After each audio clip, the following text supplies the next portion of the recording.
to say everything's gonna be alright. The following is paid for by IMIC Incorporated.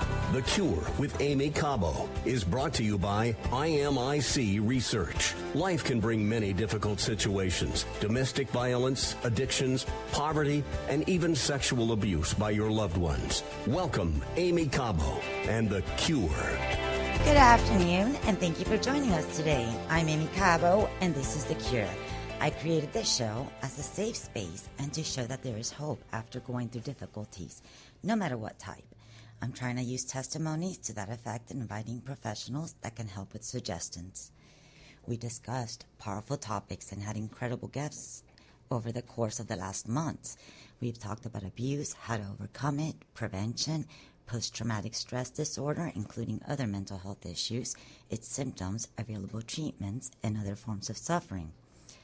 As a survivor, I hope to inspire others, encourage transparency, and find strength in knowing that those who suffer are not alone, and those that heal against insurmountable odds do exist. Today, I'm joined by Dr. Boris Nikolov. Hello, how are you? I was thinking about something the other day, that documentary, Leaving Neverland. One of the guys, the documentary about Michael Jackson, one of the guys in the end, it left an impression on me, what he said in the end. He said, "We are still just kids, just we got older, just a little older." And I thought about it. I thought it was very honest.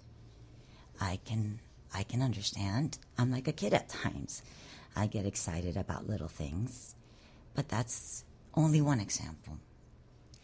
There's thinking like a teenager, where everything can be the end of the world, lacking consideration towards consequences, and having a distorted, negative point of view, rage, impatience, and sometimes even rude.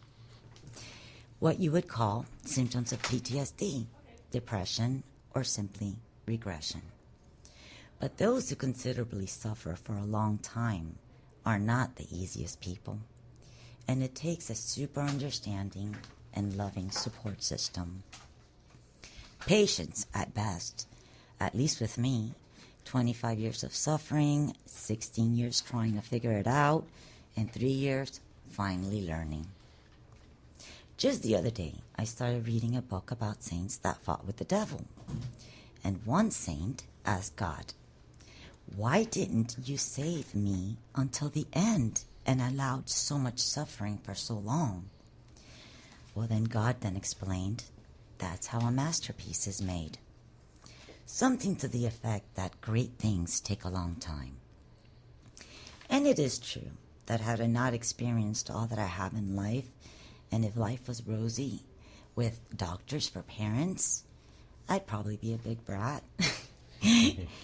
And even for someone like me, that there was supposed to be no hope, at least to the psychiatrist who first spoke to me when I was 15 years old, healing was still possible because there is always God. That just comes to show how anything is possible for God, evidence that there's always hope. I started seeing things more clearly. I understood more. My attitude improved in a positive way, and my actions turned worthy. The day I connected with God through prayer. But there is someone who knows so much more about having a positive attitude in life, and maybe he can guide you so it doesn't take you as long as me. So today, we'll be talking about having a positive attitude towards life. Our special guest is Christopher Felton. Christopher Felton is the author of Remember Yourself, A Healing Journey Through Your Universe.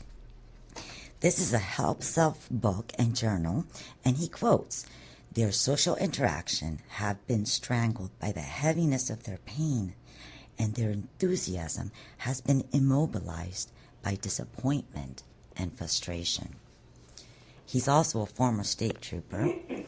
He's a prolific public speaker who has taught about world religions.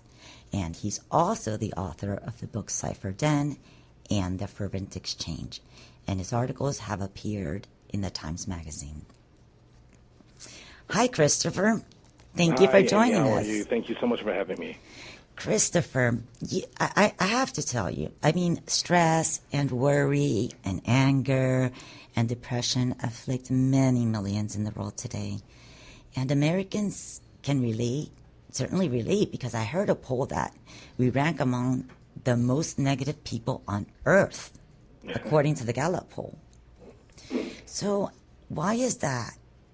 And are one of these negative, and why are you, and are you one of these negative people? If so, how can you drill down to the bottom of your negativity, find the reason behind it, change your outlook, and become a positive person who sees a glass half full, not half empty? Do you have any suggestions?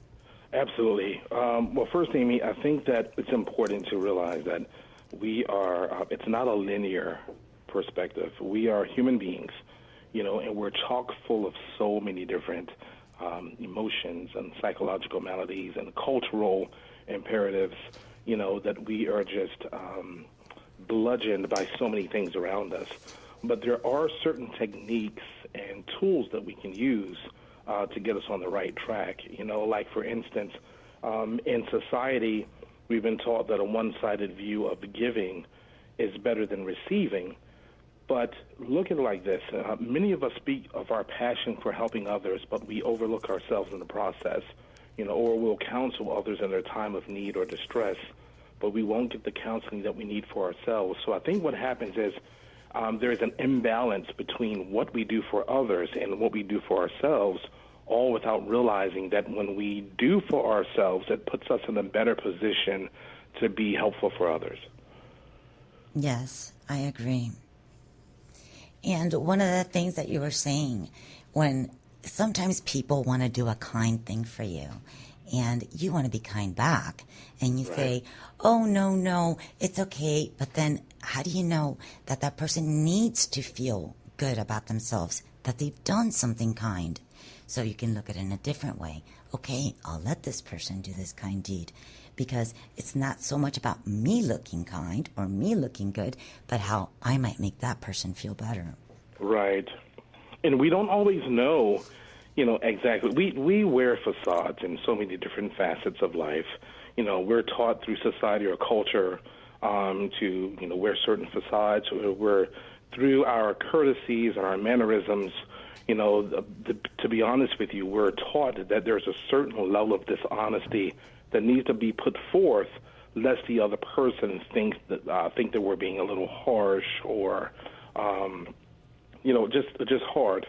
So the most important thing that I've come to realize is that regardless of what we think the other person needs, regardless of what the other person tells us, our character, the truth of who we are, should always come through. So if we want to give, then give.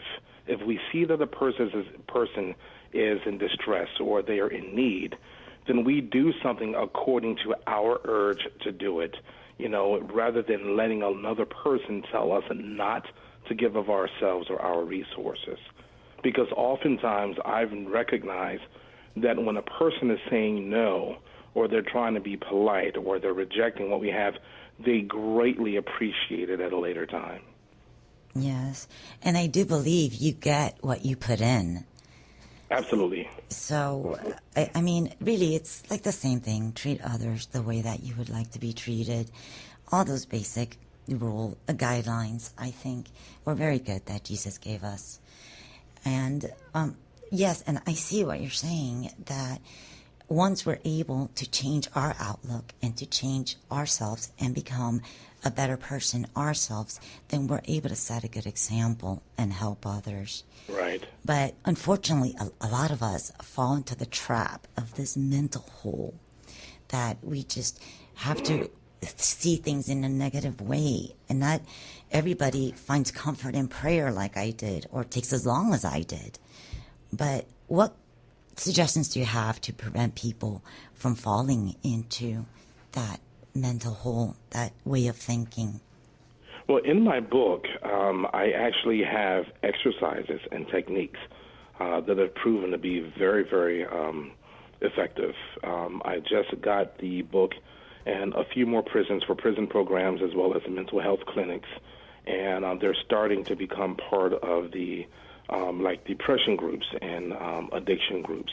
And the reason why I think that it's spreading the way it is because the book facilitates you through a process. The book isn't telling you what to believe or what to think or what to do. I have it formatted so that it asks you certain targeted questions. And then when you answer those questions, there are exercises for those questions, the answers to those questions to help you better understand yourself. And then in the latter part of the book, there is a targeted journal. And that the reason why I call it the targeted journal, because it isn't just a page with lines on it. There are... And which of the 3 books is this? I'm sorry, you wrote 3 books. You're talking about which one? Oh, this is Remember Yourself. Remembering Yourself. Your inner Okay. verse. Thank you. I just wanted to clarify. Sure. And so that targeted journal, it has a battery of 4 questions.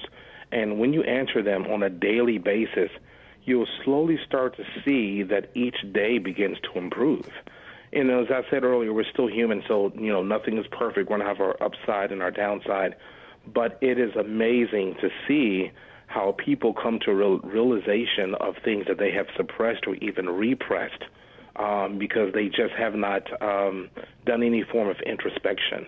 And this book helps you to do that. Nice. That would be much easier than pure faith alone, right? Oh, it makes a huge difference. Huge difference. I guess I did it the hard way. But that's really great. And I know that a lot of people in today's world are in need of that because there's so many of us that suffer. And, Boris, you can attest to how long it took for me to come around, how many years of depression I went through. And it's okay. It doesn't matter if it takes a long time. Right. That means there is no hope. It's never too late to do the wrong thing. Go ahead. The wrong thing or the right thing? I mean, it's never too late to do the right thing. That's well, right. Or maybe too late to do the wrong thing. But yeah, Right it can thing. take Yes, forever right. sometimes. And yes, you just need to keep the faith, I guess. I don't know. Christopher, I was Yes, sir. looking into your biography. It's very interesting. So you're a sharpshooter. Yes. I was an expert shooter with the Maryland State Police. Don't get him mad. No, he's a friend, right? But yeah, thinking about problems sometimes it's not easy. And then it's something interesting that I read in your website too is that sometimes we really don't know what is making us sad. So how do Right. you go about actually finding that? I mean, do you start speaking with friends about it, or you go through certain exercises? You say? That's a great Yeah. question because for a Yeah. long time I went through years not knowing. I was feeling bad and I did not know why. Right. Well, So- I'm glad you asked that question. Yes. That actually goes back to what I said earlier about the techniques and exercise that I have in the book. One thing I've come to realize that it's not always so much of what makes us sad as much as what we're not doing that brings us joy. And it's that what we're not doing that brings us joy that makes us sad, if that makes any sense. Yes, And it so does. I have this battery of questions because, it centers around the reader. The reason why the book is unique is because it is interactive. Nice. It facilitates you, but you have to interact. You don't just read it and put it down. You have to answer the questions. It gives you things to introspect on, to think about. It gives you exercises to complete. And I've heard a lot of people say that they can't put it down because it's almost like they're getting reacquainted with an old friend, and that old friend are themselves. And so to make you think, what is it? What are my favorite these things? My favorite this and my favorite this. Right. And you have if anybody wants to, if they forget the book or they want the book and the website, my website, Or his website. or your website, they Yes, can get ma'am, the it's, book, or Amazon. Oh, yeah, you can go to Amazon, and you can also go to rememberyourself.life, L-I-F-E, rememberyourself.life. And Excellent. you can order from there, or you can pull up Remember Yourself A Healing Journey Through Your Inner Verse on Amazon or BarnesandNoble.com. Nice. And for those that are tuning in, this is The Cure. I'm Aimee Cabo, and you're listening to the host. And today's show, we're focusing on having a positive attitude despite the circumstances. Please call us to share your story, or if you have any positive or negative attitudes to share, we would love to hear from you. Our number is 305-541-2350. Again, that's 305-541-2350. We are joined by Christopher Felton, and you're listening to The Cure. Love is the answer, God is the cure, reveals from a very sincere and honest position Aimee Cabo's life, a warrior who didn't give up and achieved the dream of her life. You can get to know more about her and her story on www.godisthecure.com or buying her book on Amazon.com. If you suffer from persistent depression, call Neurosciences Medical Clinic to schedule a free consultation for new effective FDA-approved treatments such as intranasal ketamine or Neurostar TMS, a no-medication treatment. Neurosciences Medical Clinic. Call now, 786-600-7005. Neurosciences Medical Clinic, 786-600-7005, 786-600-7005. And now we continue with Aimee Cabo and The Cure on 880 The Biz. Welcome back to The Cure. I'm Aimee, and I'm your host. If this is your first time tuning in, we are joined by Christopher Felton. We are talking about having a positive attitude despite any circumstances. We also have here Boris Nikolov, who's always joining me, my co-host. Very nice. So, Christopher, tell me, I mean, I have to tell you, because there are other things in life. Like, I know that you could get really down because, problems or things that you've experienced in the past that you don't know how to cope with. Right. And, okay, if you're a drug addict, eventually it becomes too much or it becomes too dangerous and you find help. If you're poor, it's possible to still be happy if you learn to appreciate the little things that you have and you keep things nice and you take care of your things. But what about if you have a thug life? What about if you're a gang member? How do you maintain a positive attitude? How do you not eventually deal with stress and depression, which is something that's very well documented? In fact, if you guys will bear with me, I have a very interesting testimonial I'd like to share about a notorious gang member turned preacher. It's amazing. And I'll tell you right now, Rene Level Martinez was a respected leader of a powerful gang. He was living a thug life in the streets of Miami, where stealing, getting into fights, and dealing drugs were just the norm. Rene has been through a lot of painful experiences. Rene became a father, and he desired to make money for his daughter. Bare knuckle fighting, and became a professional mixed martial arts fighter.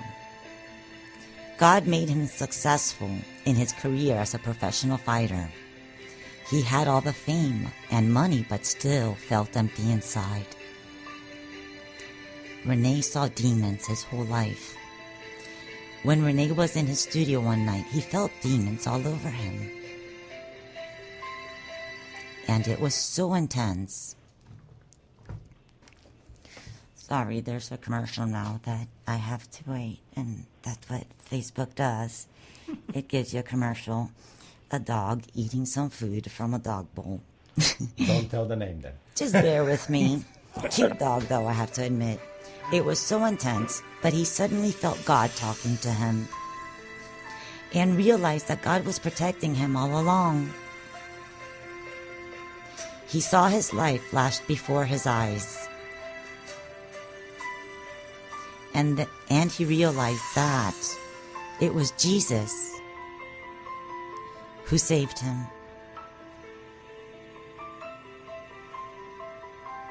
He repented and cried out to God on his knees, raising his hands. He got baptized in the name of Jesus. Renee encountered the love of Jesus Christ. He started to live a life full of love, freedom, and redemption. He was now a bold follower of Christ, praying, preaching, and baptizing people. His whole life changed. And he commits himself to share the love with others,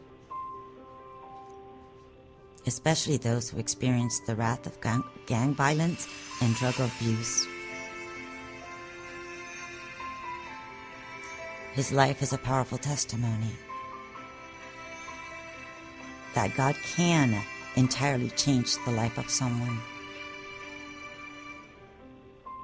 So, Christopher, I have to tell you that I tried everything, and I've been through therapy, and psychiatrists didn't work for me, and I went through self-medicating, and I tried everything. And unfortunately, I didn't have your workbook. That would have been helpful. But it was when I prayed every day, and I had faith, and it was by loving others that I learned to love myself. Right. And it was when God proved how much he loved me, because I swear God forgot about me, or maybe I wasn't worthy of God's help. I mean, 14 years custody battle. I asked since the first year, please take it away. And I thought God had forgotten about me. But then when God blessed me with the family that I have, the children and my pets, I mean, he blessed me more than I can ever imagine. And I thought, if God could love me unconditionally, and he can love me this much, then I can maybe love myself and love others. So, Christopher, I wanted to ask you, in your book, since now we have this tool, thank God, what are some of the things that you outline in your workbook that can change someone's outlook from a negative viewpoint to a positive one? Oh, my goodness. Where do I begin? I have it set up in a way in which the reader, when I was not only in the police force, I was also in the military. And in the military, there was a saying that you break them down and then you build them back up. Now, the book doesn't necessarily break you down, but it does expose you. And then, so let me give you what I mean. There are 5 main chapters. The first chapter, it's called Recognizing Dismemberment. What that does is I have nothing but questions and exercises to get to the nooks and crannies of who you are. It teaches you how to introspect, and it brings up answers in you about things that you really didn't know about yourself. The second chapter is called... I feel you have to be broken sometimes to be able to find your way, to find God. Absolutely. Oh, my gosh, Aimee, there is, and I'm not to get off track here, but there is, in Japanese culture, there is something called kintsukuroi. Okay. Kintsukuroi is basically the art of mending cracks in bowls with gold. And so when the bowl breaks, where so many of us would just throw the bowl away, what the Japanese do is they take those pieces of the bowl and they inlay it, those cracks, with gold. And so what happens is not only does it make the bowl more beautiful, but it makes it more valuable than it was before it broke. And so... And did it take more hard work to put together than before it broke? It did take work, but that's with anything of value. And that's why I consider my book the literary version of kintsukuroi, because it takes you through a process of getting to know yourself, and then how to listen to yourself, and then it teaches you to take that information and love yourself. And once you've gotten to the point where you're loving yourself, now what it does is it puts you in a position to manifest the things in your life that you never before thought you'd be able to manifest. And there's even a journal in the last, I'd say, 3/5 of the book that keeps you on track to make sure that you know how to do that. And I think that's why there's been an outcry in the prisons for it, because we have one prison, for instance, here in Maryland, where the guys thought there weren't going to be enough money for it, and so they were thinking about getting rid of the program. The prisoners actually got a petition together to make sure that program stayed there, and it is making a huge difference. So now the prison is not just punitive anymore, it's actually rehabilitative. And I am humbled to know that the book is having that type of effect. That's amazing. That's just wonderful. That's great, because I understand that we all have to go through suffering, and maybe is it possible that we don't believe enough in ourselves, that maybe we don't feel like we fit into societal norms? Absolutely. Is the environment giving us the role? I mean, is society giving us the script, and in return we play the role, or can we make our own script and discover our own uniqueness and our own individuality? Which brings me to another question. I'm full of questions. Do you believe there's an over-reliance on medications, or maybe codependency, depending on others to influence us for positivity? One time somebody told me, don't tell the kid you're proud of the kid. Tell the kid you must be very proud of yourself. Teaching the person to find worth in themselves. Yeah, I'm twofold with that question. What I mean by that is I do believe that there is an over-reliance, and I do believe that there is I've seen it, that there is a codependency. But with that being said, that is not me saying that there is no room for it, or there's no need for it. There certainly is a need for it. I just think that there are so many people, they just don't know any better. They don't, I commend those that actually take the time to see a therapist and a psychiatrist, because there's still so many people that won't even do it. They won't acknowledge that there's an issue. But with that being said, there are other tools and techniques to employ that are healthier and that are more effective, that would help them on the level of psychological malady that they have. Nice. And it's so great to have guests like you to be able to create the awareness to let people know that there's such things available, that there's people that care, that there's tools that they can use, that there's a way to have self-reliance and make it in life and have a positive attitude and get out of the depression, that there's more to life than most people think. And now we continue with Aimee Cabo and The Cure on 880 The Biz. We're back. Thanks for tuning in. I'm Aimee Cabo, and you're listening to The Cure.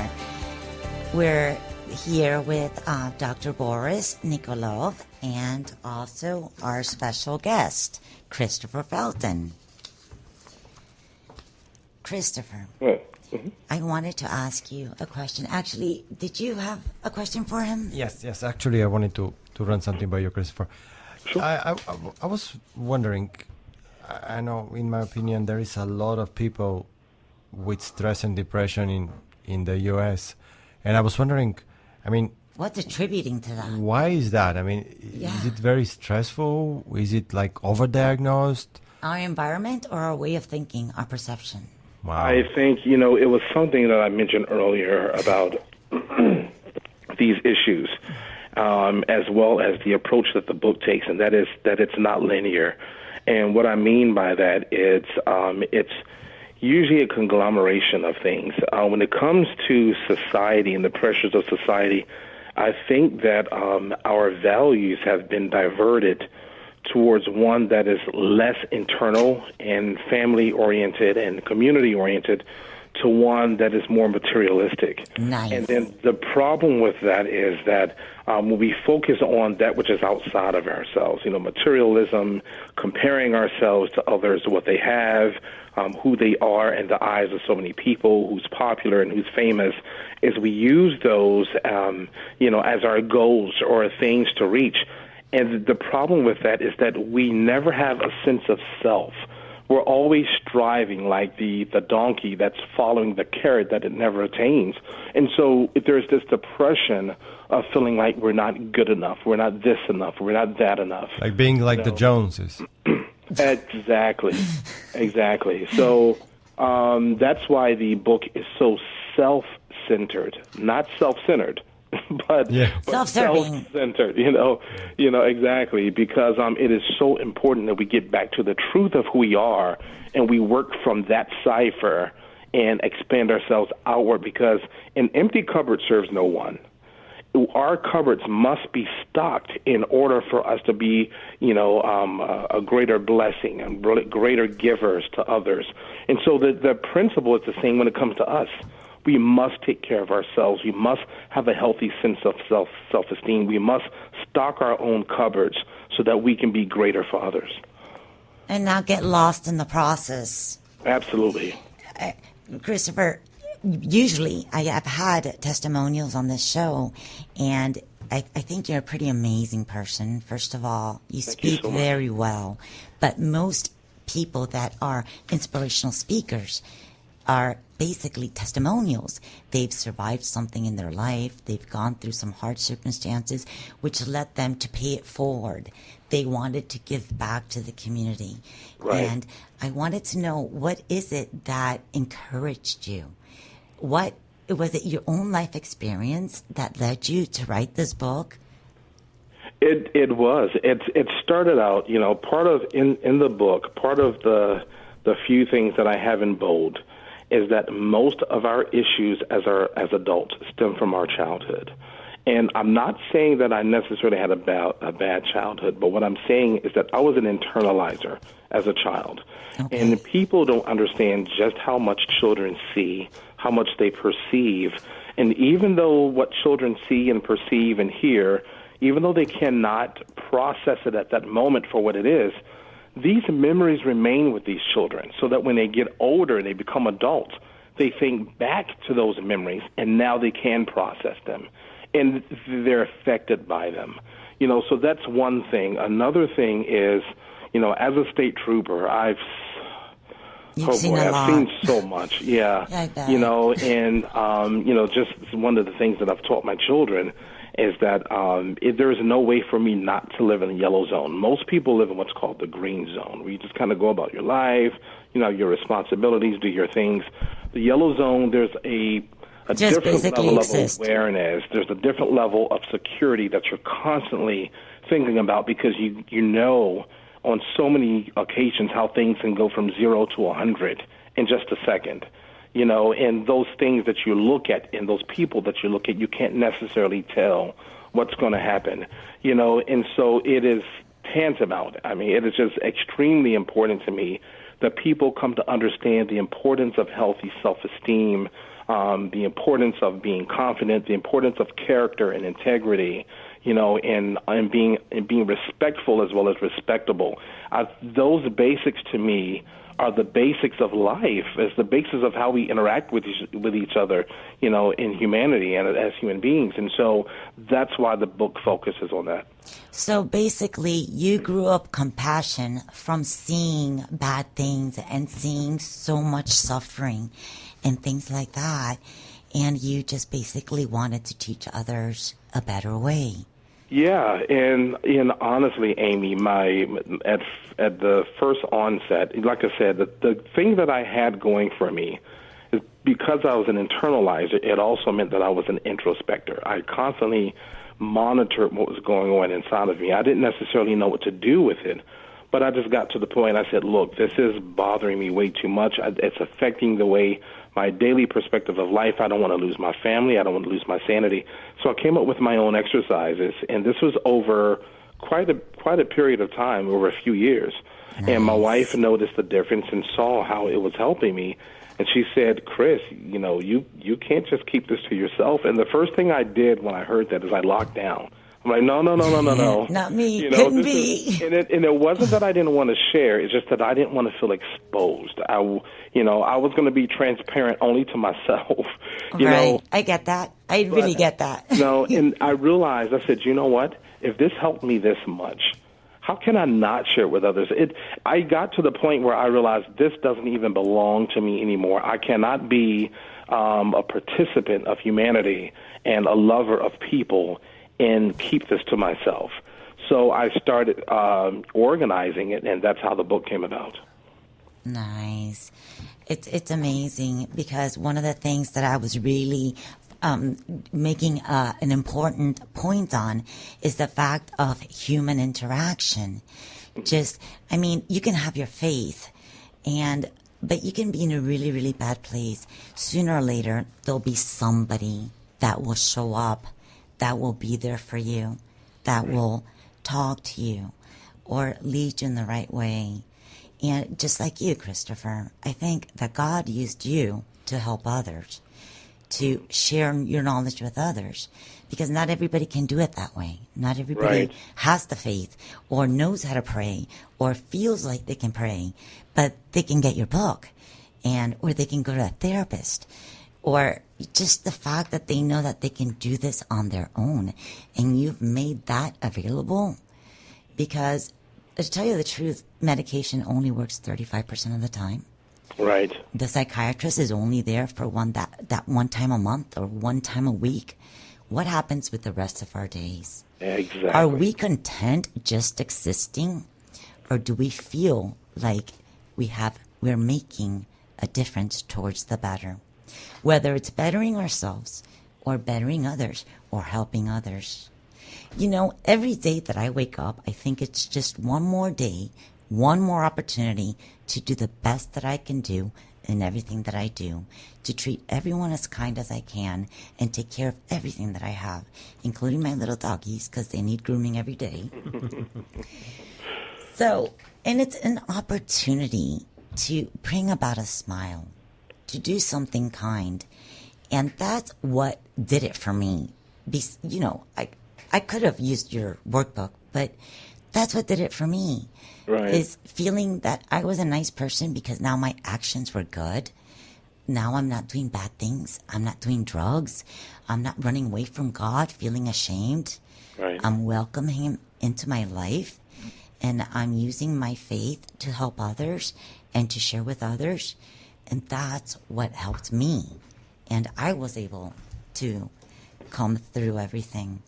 Because I have to tell you, where there's good, evil must exist as well. Yeah. And all those bad thoughts, all those negative thoughts, the feeling of depression, the anger, the negative thoughts, I blame that on the devil. And because I know that God is all powerful, all I have to do is pray. And guess what? It works. And for the non-believers, even if it didn't work, hey, that's great. If the mind is so powerful that believing something works can make it happen, why not? Might as well, right? Right. That's the way I see it. It's interesting that you said something. In one part of the book, I have listed 7 natural laws of the universe. And one of those laws is the law of opposites. You had mentioned good and evil.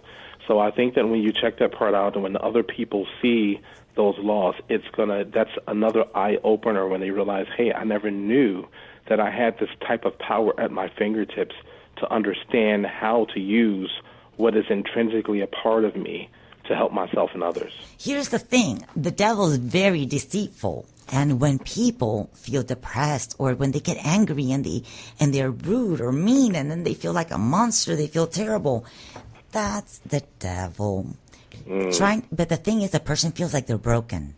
And then society, the norms of society, gives us the script. If you've been abused in your life, you're going to be broken, and life is going to be difficult for you.